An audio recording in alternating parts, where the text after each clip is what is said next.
Thank you so much. This is a project that's been around for a while that's just now kind of evolving and coming into its own. We should have a new working paper coming out pretty shortly, but it's a who, what, when, and how of industrial policy. It's a text-based approach. And it shares some similarities with what Guy and the OECD team is doing. And the motivation for this paper, I usually have to spend a lot of time doing motivation, but the motivation for this is really to kind of attack the lack of evidence around industrial policy, the notorious thin evidence around industrial policy, and in particular attack one bottleneck for us researchers, which is measurement. And why do we care about measurement? Again, this might be obvious to some people in the room, especially those deep in the weeds of industrial policy work. But really, just to kind of think about what we're doing in the context of the emerging literature, we care about measurement because we really think we've made a ton of progress with what we call type 1 questions. Questions that can be easily addressed by, or not easily addressed, but can be addressed using the kind of classic policy evaluation framework, questions that are testing theoretical questions about industrial policy, like is industrial policy correlated with market failures? How is it operating? What are the mechanisms of industrial policy? We've made a lot of progress here. It's where I've spent a lot of my work. It's where people in this room have spent a lot of work. Let's excavate industrial policy using our canonical tool set, digging into, importantly, single case studies, very carefully, well-chosen case studies, and saying, hey, what can we learn from these things? What can we learn? Let's excavate them and follow the data and learn from these case studies. But there's this whole other set of questions. This whole other set of questions that still kind of nag at us. And we often get this criticism, well, that's fine that industrial policy works in South Korea. That's cool, but why does it seem to fail everywhere else, or if it does? Right? There's all these comparative questions, right? There's theoretical questions about industrial policy, but there's a lot of practical criticism of industrial policy and institutional questions of industrial policy. These are fundamentally comparative questions about the efficacy of industrial policy and the nature of practice around the world. And here we have very little progress. And we think we have very little progress because of the nature of this kind of missing data. We lack comparative data. We lack the data to compare, like, why is industrial policy efficacious in one setting and not efficacious in another? We need kind of panel data to do these types of analysis, to these kind of to answer these classic comparative questions, right? So this paper is really motivated by, we really want to answer these questions, but there's like kind of this missing data set, right? There's this missing data set in industrial policy. And it really nags at us as people who are really digging into the empirics of this subject. And really, there's a problem that we're missing a cross-country comparative data set on this entity, on these things. And there's really actually a measurement challenge when it comes to industrial policy. Industrial policy is really, really hard to measure. In fact, it's fundamentally something that's actually hard to observe. And what do we mean by that? We can consider the classic case of tariff, like the kind of industrial policy par excellence, the classic industrial policy we associate with 19th century infant industry protection. And really, we can download subpar UNIDO data, regress industrial policy outcome or industrial outcomes on a data set of tariffs. But what does that tell us? Well, we get into a lot of problems really quickly because tariffs can be used for all sorts of reasons. They can be used for all sorts of rationales beyond just infant industry rationales, beyond just kind of protective rationales for incubating industry or shepherding new industry. They can be used for revenue. They can be used for things like managing terms of trade. They can be used for pure rent seeking in some places, right? So taking that data set, taking a data set of industrial outcomes, regressing them on tariffs, like what does that tell us about the world? We quickly run into a bunch of issues because we can't take for granted that a tariff is industrial policy per se. We can't take for granted that a policy lever that we observe in the wild is an industrial policy. We need kind of more information there. We need more information about what is the intention of the policy. And so this paper is going to attack that issue, and we're going to do two things. We're going to deliver a measure of industrial policy, and we're going to do so by developing the algorithm to classify industrial policy at scale. We're going to develop this algorithm and apply it to a global giant database of commercial policy. And in applying this measurement to this global database, using this algorithm, we're able to construct new, this important flow-based measures of industrial policy at the sector, country, and year level. right? And because we're able to do this, because we're able to construct relatively high resolution measures of industrial policy, note these are going to be flows. These are going to be very simple indicators and coverage ratios of industrial policy practice. But nevertheless, with these things, we can start saying some stylized facts about the world. That for the first time, we can kind of start making industrial policy legible, start doing the things that Guy and the OECD team are also doing, start trying to think about what are the stylized facts of practice around the world. We're going to do so a little bit more imperfectly than Guy, but through a different scope and time, through a longer scope and time, and across many, many countries, right? And so our approach, like I said, is going to consider the language of industrial policy rather than taking a policy instrument as given, rather than taking a policy instrument per se and thinking, hey, that's industrial policy, I'm going to study industrial policy comparatively with a tariff. And we're going to really, really focus on the intentionality of a policy. We're going to think about what's the language of intentionality underlying a policy lever. And we're going to be very ruthless about focusing on this because as scholars, as comparative scholars, we're really interested in these type 2 questions where intentionality really matters. We're not worried about studying what countries are randomly doing, what they're accidentally doing across countries. We want to compare industrial policy episodes, intentional industrial policy episodes in one setting versus another setting. Why is intention so important for the effects? Yeah, so they might not be. So for Rekha Juhas's paper and my own paper, we can get at some mechanisms. We can estimate some treatment effects and useful moments using things that really mimic an industrial policy. She herself uses kind of the Napoleonic blockade, as kind of an exogenous shifter of protectionism. But a lot of these type 2 questions are about the kind of comparative efficacy of industrial policy and the criticism we immediately get when we try to use these types of episodes or we try to use kind of exogenous random stuff. People are like, well, that's great, but we care about what countries are intentionally doing, not what they're randomly doing. So in particular, a lot of these, go. Is the Inflation Reduction Act an industrial policy? Yes. How do you know, given that it's actually a macroeconomic policy? For all the reasons I'm about to show you. But this will come up a lot. This will come up a lot. Most of the seminars turn into kind of like, is X an industrial policy? And it's going to have to pass a test. And you think of a policy you're curious about, whether it comports to our definition of industrial policy. Think about how strong the language is. And I'll show you in a minute. Think about the kind of guidelines we're using in a minute. But also whose language, right? We'll get to that. Okay. So here's 2 subsidies. Here's 2 Asian subsidies in our data set, right? And our algorithm is going to look at this text of these commercial policies, or rather textual summaries of these commercial policies. And we want to discern between these 2 types of things. Here we have like an industrial policy par excellence. From China, it's a Chinese EV policy. There's many, many, many policies out there like this. You crack open that database, that GTA database, giant commercial policy database, and it's shocking how overt policymakers are on the goals and intentions of policy. In particular, industrial policy goals to do things like boost growth in the Chinese battery industry. That is, goals to change the composition of economic activity that are occurring in an economy. And we want to distinguish these cases from policies that are not used as industrial policies per se. Like policies like a rice stabilization policy, which could be a subsidy. We want to distinguish between these 2 things, right? We want to be able to distinguish between these 2 things at scale, and what we're going to do is develop a classification algorithm that applies to this global database that's able to discern between these 2 things. And from this kind of discernment, and through applying this algorithm at scale, we're able to create these flow-based counts. And so this gets a bit to the question you had, how do we define industrial policy? In fact, we're going to take a very broad, rather agnostic view of what industrial policy is. It's going to be very similar to what Guy and his team are trying to do. Is like, we want to be very ex-ante with this. We want an industrial policy goal that's not ex post, it's not driven on, a lot of people define as industrial policy as stuff we don't like. We want to avoid that type of reasoning. We're going to follow a very simple definition. Industrial policy is going to check 2 things. It's going to check 2 things.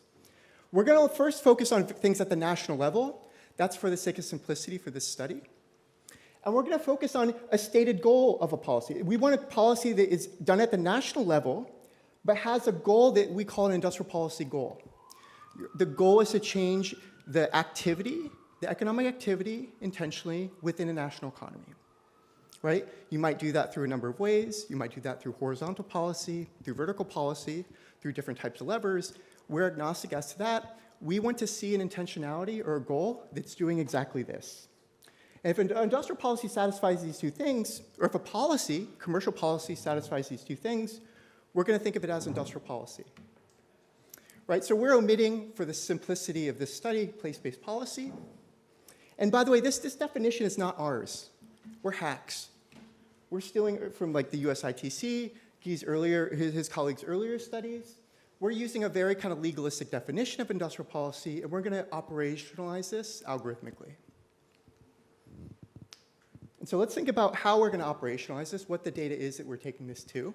We're going to take this to the Global Trade Alerts database. So for us trade wonks, this is a giant, giant database of commercial policy collected by a Swiss outfit.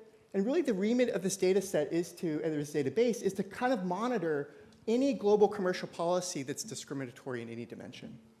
So it's a giant, giant remit. It's going to collect a lot of stuff. And importantly for our work, it's going to have very nice textual descriptions of the commercial policies that they're picking up. And in particular, it's going to have a large global reach. We think of it as trade wonks, as trade scholars, as really the best data set there is on commercial policy, on non-tariff measures.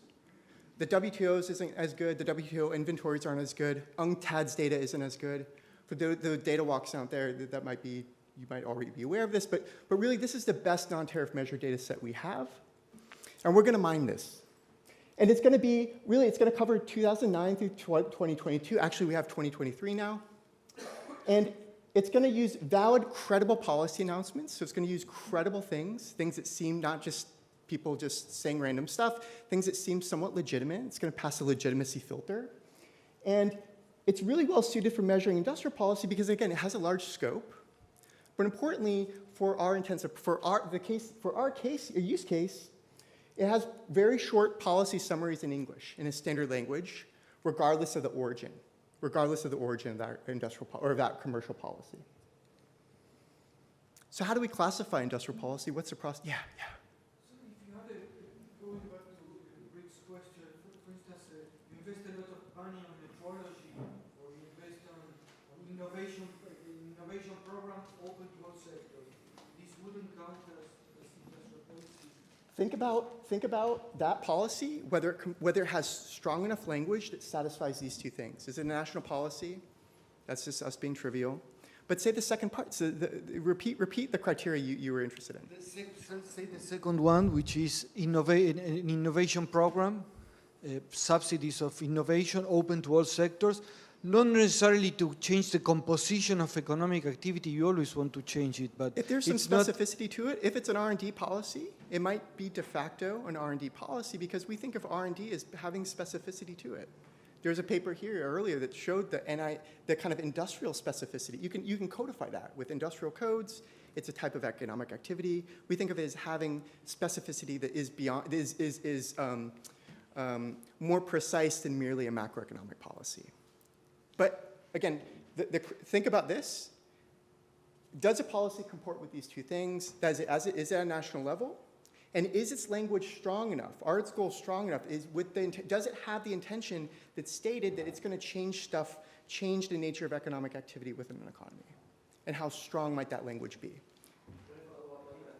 Yes. So this is great.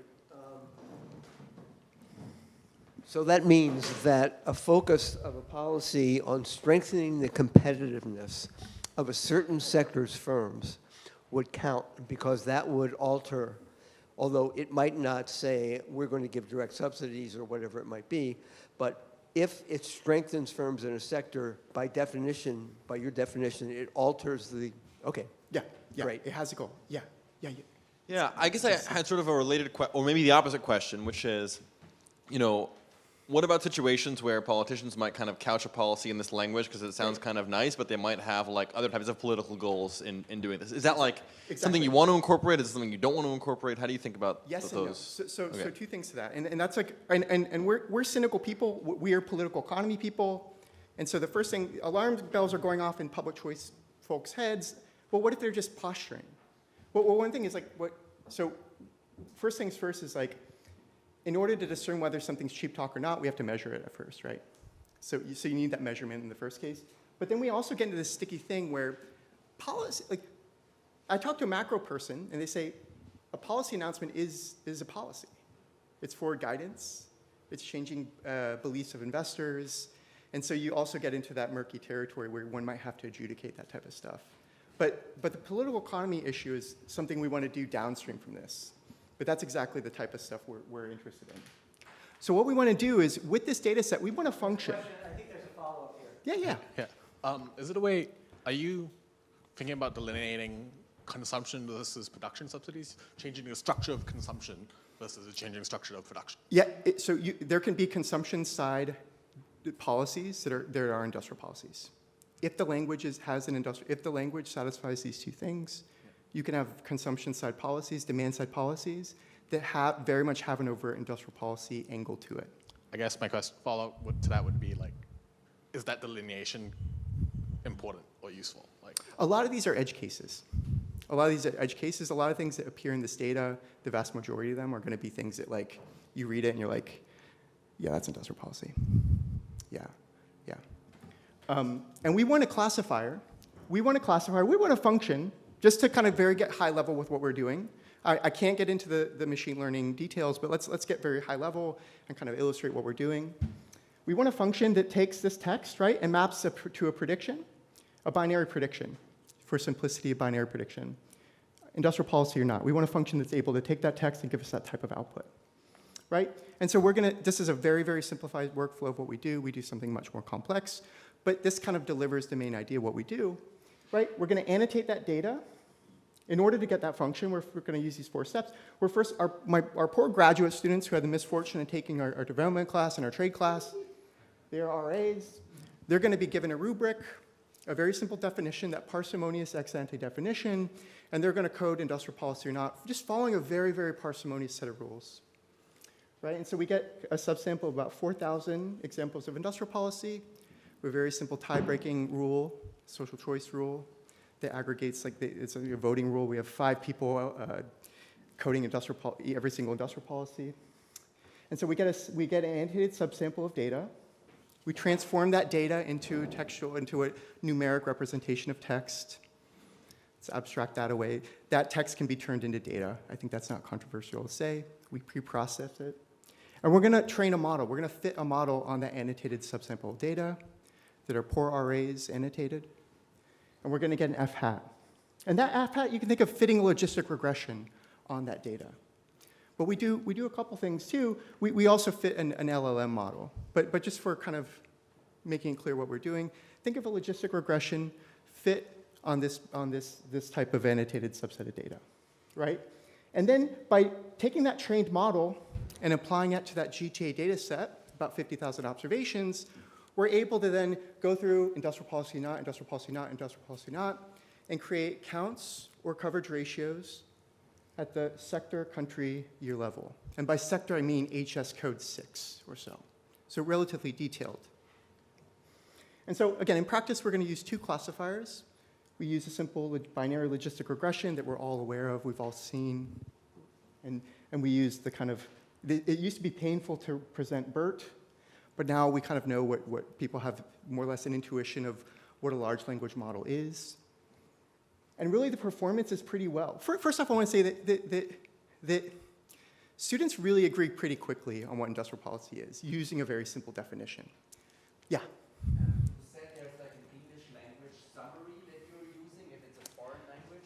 They're all English. What about, there could be a situation where Yes. in the long version of it, there is a sector specificity, but in the English short version, there's not. Absolutely. Maybe there's some errors that are lost in that translation. We have another project. We have the source documents, and we have those English language summaries. So the beauty of large language models is we can create an artificial GTA, much to their chagrin, that's able to kind of, we're developing a summarization method that summarizes those documents and gives us textual summaries to check if those things are happening, because those things could be happening. Yeah. But Fair. I'm sorry. Yeah. I think implicit here is that there is an answer, right? A consensual answer, and that when you say students all agree. But to go back to my IRA example. Quickly. They agree quickly, and with most things. But to go back to my IRA example, if you go to Global Trade Watch gives you one perspective. If you go to the German government that thinks of filing a WTO case, they give you another. If you go to the United States, they give you another. If you go to Chalmers Johnson's classic book on industrial policy, he says, no government will ever acknowledge it's doing an industrial policy. They always couch it as something else. Why do we believe an LLM gets, on average, the right answer as opposed to a highly biased answer? Yeah. Well, bias relative in what direction and what kind of bias are we talking about? Again, I'm going to say something that's really surprising, that governments are really forthright, even when it's illegal, even when it's subsidies, that they're doing industrial policy. Because it can cut two ways, right? Like there's an incentive to obfuscate industrial policy. Like there surely is. But in many cases, as political actors, there's also reasons to be relatively forthright and parade around with what you're doing. So why do they fight about this all the time? Who? Germany, the US, Japan, China. Well, for an amount, how much time do we have? There's a lot of reasons why. But yeah, no, but like we can crack open this logistic regression, and if we do k-fold cross-validation on a held-out sample, the very basic bag of words in logistic regression gets us almost 90% of the way there. And you can crack open that logistic regression, and every beta coefficient in that logistic regression is tied to how predictive a term is. And you could look at those terms and rank them.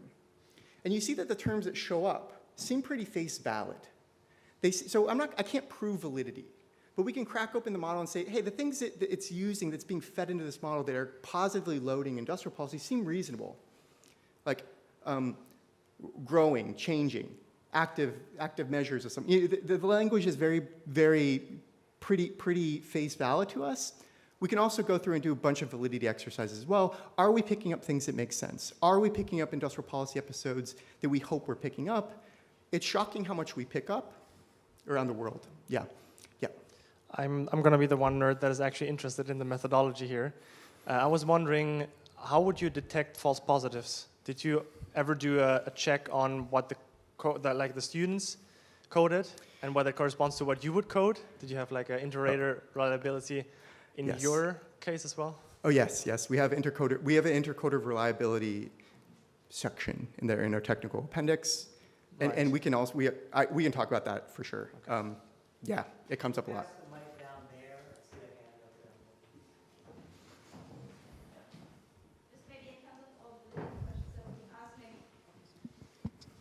Maybe one thing that can be interesting is just taking a country that is in the other sample and just checking what you find, what you actually have. I guess that will be, 100%. Then you can say, hey, we find that, and that works really well. So for the others, it should be possibly 100%. And that's why it's been so nice interacting with this crew over here, because they've been, this stuff, it makes us sane. It makes us feel sane. We're not picking up something that's epiphenomenal. This seems like relatively reasonable. We also talk to trade lawyers and look at, but absolutely, these things are great. And it's why we see other work as complementary in validating each other's methodology. So I'm going to go really quick. It's just to say, LLMs do really, really well. They're actually, our new LLM does even better. It's like at 95%. I can get into reasons why, but the whole point is that LLMs are picking up something very nice. They're picking up nonlinearities and some contextual stuff that's maybe lost in a very simple logistic regression. So what are the descriptive statistics we have when we start kind of looking at this data? And some of these are changing. But one thing I want to say is non-tariff measures are not the same as industrial policy, right? That this giant data set, these are not all industrial policies. I'll ask the GTA people. Sometimes they will talk as if, and they have good reason to, as if all these policies are industrial policy. Not all non-tariff measures or tariff measures are industrial policy. Kind of making that assumption is kind of wrong, but about 30% of policies in the database are. Actually, in the recent database, in the updated data set, about 40% or more are, just because there's a lot of industrial policy making going on. And moreover, this is a chart from the economists who used our data, who really don't like us all that much, and they published an issue about 2 weeks back. But they kind of validate what we do. It's like, you can see that, and this is kind of what we find. We find this kind of and I think this comports with what Guy also sees and other people see, at least in this post-COVID period. We see a real ramping up of industrial policy. In general, we see that return of industrial policy trend no matter what way we measure things or what shares we use. Yes, perfect. And of course, this tracks the policy language, the policy language as seen through the lens of the economist. It really tracks the kind of policy attention from different political manifestos and party manifestos around the world. And really, actually, if you look at 2023, it's even higher. It's like, oof, it's even higher. So industrial policy is back. This seems reasonable. What policy tools are used? And this is really important. I'm going to show you different nomenclatures for industrial policy use. How do these industrial levers break down? One thing I want to say here is that, look at tariffs. For the vast majority of policies, a lot of things are not tariffs. So tariffs get an inordinate amount of attention in the press. They get an inordinate amount of attention just in our kind of colloquial kind of talkings about industrial policy. But when you kind of take an ex-ante definition of industrial policy, look at what's out there, not a lot of them are tariffs. There are a lot of things that kind of populate Guy's world. There's a lot of like export-related measures, or that's actually, you don't have export subsidies, right? Yeah. But we have a lot of these subsidies that would probably presumably show up in the OECD data. Yeah. I have one question on the trend that you showed earlier. Could it be that part of the increasing trend is captured by what we call the comeback of industrial policies? Not that countries are implementing more industrial policies, but also that politicians are more and more mentioning industrial policy narratives in their communication. And maybe that's the case. Maybe language is changing through time. Maybe it's okay to be more overt with industrial policy goals.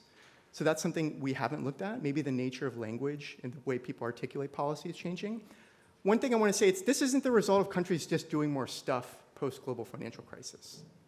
That is, if you look at the share of policies, the share of industrial policies as total policy making is also going up. And no matter what numerator or denominator you use, you kind of get this upward trend. In particular, you get that real post-COVID spike, which is very kind of salient to many of us, kind of in the weeds of industrial policy making. Can I ask just a quick question? Here. Oh, sorry. Yeah. Earlier in the morning, a couple of presentations touched on the importance of dynamics in policies, and I know you're looking at a flow here, Exactly. but have you thought about looking at like When it exits. Yeah, I mean just like changes to the existing policies over time, kind of more of a panel. No, we haven't. We want to. There's a lot we can do. We do have some data on the potential sunset of policies, but I think that would be very interesting. It would be super interesting. You get into some issues with case-dependent policies versus time-dependent policies, state-dependent policies versus time-dependent policies. But no, I agree. I think that would be really useful.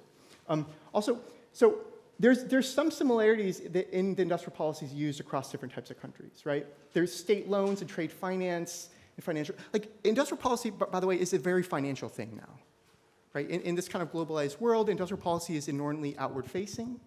It's not the ISI of the past. It's not very similar to the ISI that we very much talk about when we talk about industrial policy. And it's very much financialized. It's going through financial instruments. It's going through financial institutions. It's going through non-state and state financial institutions. It's really, really promoting exports a lot too. It's very outward. But that's to say, low-income countries still use some tariffs. Tariffs do show up. They're just not this kind of thing. They're not kind of this massive thing that countries use. And one point I want to make, these are pretty capacity-intensive and fiscally intensive instruments that are being used. And that's to say, if we look at which countries engage in industrial policy, and I want to really condition this. Is what we find is that wealthy countries in this data set, the ones doing industrial policy tend to be the higher income countries. Higher income countries dominate, if we use an ex-ante definition, the industrial policy landscape. And there's many reasons why. That might be the result of bias. I'm not going to say this definitively, that industrial policy is mainly done in the OECD world. It costs money. Exactly. It takes bureaucratic capacity. Of course, maybe larger countries active in more markets do more stuff. No matter what way we kind of cut the data, you see this very steep income gradient with industrial policy practice. And I don't want to like stake too much on this finding. I think the important thing to take away is that as development economists, we would do industrial policy, and people acted as if industrial policy was this exotic thing of the past. Oh, that's the thing China does. That's this thing that faraway places do. No. If we are clear and we're intellectually honest and think about what industrial policy is, it's being done in our backyard. right? I can't say anything relatively speaking, but it is surely active in our backyard, and surely has returned. And the one thing I wanted to, I don't have any time, the one thing we do find is there's a really strong correlation between industrial policy and what you're good at doing. That is, there's a strong correlation between industrial policy use and your comparative advantage in a sector. And that strong correlation, that strong slope, is really, really being driven by the higher income countries. Middle income countries are more aspirational in their targeting of the distribution of goods out there. And low income countries, which don't do a lot of industrial policy, it's hard to find a relationship between comparative advantage and industrial policy at all. I'll stop there.